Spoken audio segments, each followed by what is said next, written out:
Hello everyone, welcome back to Aviation 360. In the previous episode, we saw the startup and taxi procedures of Cessna 172 aircraft.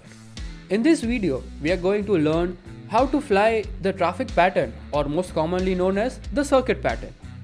The traffic pattern is a rectangular course around the airport. We usually fly the airport traffic pattern to enter or leave an airport. This type of flying is also used for practicing landing during the flying training. Most airport traffic patterns are at an altitude of 1000 feet above the field elevation of the airport. That is, if your airport is at 500 feet above the mean sea level, the airport traffic pattern will be 1500 feet above the mean sea level. Most airport traffic patterns are left-hand, but there are few exceptions where we make right-hand pattern. It all depends upon the location, SOP, etc. of the airport. For example, if there are mountains, hill or any obstruction on the right side of the runway, then a left-hand circuit pattern is followed at that aerodrome. Every turn in a circuit pattern is of 90 degrees, whether it being a left-hand or a right-hand one. So if we take off from runway 09 with left-hand circuit pattern, the next turn will be to a heading of 0 degrees, which is 90 degrees to the left of the runway heading, and so on. Before moving further, note that all that we discussed from now on is specifically for Cessna 172 aircraft. Now, let us understand the circuit pattern in detail. There are 5 legs in a circuit pattern as shown here: upwind leg, crosswind, downwind, base leg, and final. The upwind leg is the leg after which the aircraft is airborne from the runway till it turns for the crosswind leg at 500 feet above ground level. Note that the bank angle for all the climbing turns must not be greater than 10 degrees. The second leg is the crosswind leg, which will be at a 90-degree difference from the runway heading. The third leg is the downwind leg, which is on a reciprocal heading of the active runway and is also parallel to the runway. The turn for downwind leg will be decided by the distance from the runway. This distance varies from aerodrome to aerodrome. As mentioned earlier, the cruising altitude in a circuit pattern is 1000 feet above ground level. You might reach this altitude when you are at the crosswind leg or the downwind leg. This depends upon factors such as wind, aircraft's rate of climb, speed, etc. at the given time. Once reaching the cruising altitude, reduce the RPM to 2000 and you should trim for a level flight. On establishing downwind leg, there are some checks which are need to be performed. In the first check, you need to confirm and check some parameters such as height should be 1000 feet above ground level, speed it should not be more than 110 knots, direction should be reciprocal or parallel to the runway, RPM should be 2000, and trim as required for a level flight. After this, the second set of checks are done to make sure that the aircraft is ready for landing. Brakes should be checked. This is done by pressing the toe brakes and confirming if the brake oil pressure is okay.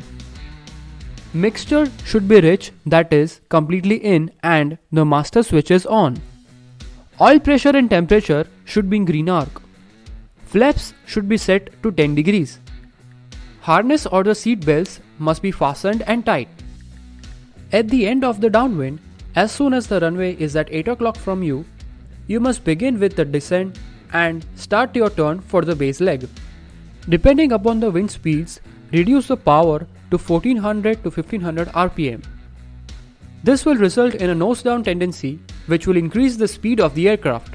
You should not let this happen and hold the nose. Remember that the base leg turn will be a descending turn of about 20 to 25 degrees. Once the speed is in white arc, put flaps to 20 degrees and continue the descent till 500 feet. Turn for the final on being visual with the runway. Landing is the most critical phase of flying an aircraft. So, during this phase, continuous monitoring and adjustment of speed and height should be done. The approach speed for flaps 20 landing of a Cessna 172 is about 70 knots. This completes the circuit pattern. Now before proceeding for the actual flight, note that the flaps and power settings for landing varies according to the wind speed and conditions. Here you can see that the aircraft is lined up on runway 04 at Surat International Airport. Flaps is set to 10 degrees and the trimmer is set for takeoff. We are now ready to fly. Gradually add full power to the aircraft. You can see that the RPM is rising and the aircraft has started rolling. Check oil pressure and temperature is in green arc. The airspeed is now alive. Apply a touch of constant right rudder pressure to remain on the center line. This is done to nullify the slipstream effect. The airspeed is now 55 knots, so let's rotate by gently pulling the control column. We are now airborne. We will continue climbing till 300 feet at 75 knots. As you can see, we are at 300 feet, so let us retract the flaps to 0 degrees. As soon as I do, you will notice that the airspeed starts to increase. Let us continue our climb till 500 feet at 80 knots. I am about to reach 500 feet, so I'll slowly begin the turn to heading 310 for the crosswind leg. Remember that this turn is a climbing turn, so the bank angle should not be greater than 10 degrees. Now we are on the crosswind leg. The runway is here. We have reached our cruising altitude, which is 1000 feet. So let me level off the aircraft by gently reducing the throttle to 2000 RPM and trim the aircraft for a level flight. With that being done, let us turn left to heading 220 for downwind leg. 6.5 hours later. As you can see, we are on the downwind leg and flying parallel to the runway. At this position, we are required to perform the downwind and the landing checks which were explained earlier. I have already completed both of the checks and we are good to go. So now, runway is approximately at 8 o'clock position from us, so let us reduce the RPM and turn to heading 130 for base leg.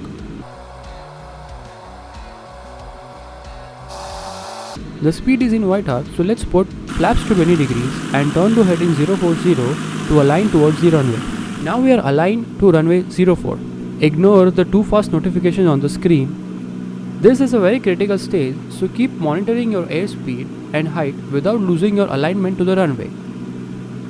The approach speed for this aircraft is 70 knots with flaps 20, and considering the current wind speed, the speed of 70 knots is good for us. Apply appropriate correction to the aircraft pitch and power in order to have a stabilized approach.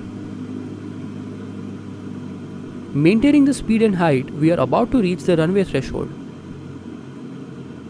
And now we have entered the runway. Slowly pull back the control column and hold it to fly parallel to the runway without losing the runway center line. As you can see, the speed is continuously decreasing. The aircraft will start to sink. So to have a perfect airliner landing, pull back the control column and let your main wheels touch the ground like this. And then slowly let your nose wheel do the same. Now let me come back on the center line. I was so into explaining that I forgot to apply rudder corrections. Anyways, this is how a circuit pattern is executed. If you have enjoyed learning about the circuit pattern with the Cessna 172, why not check out the other videos in Cessna series? And if you are new to this channel, hit that subscribe button. Do follow us at other social media platforms to get latest aviation updates. See you in the next episode. Until then, keep flying high.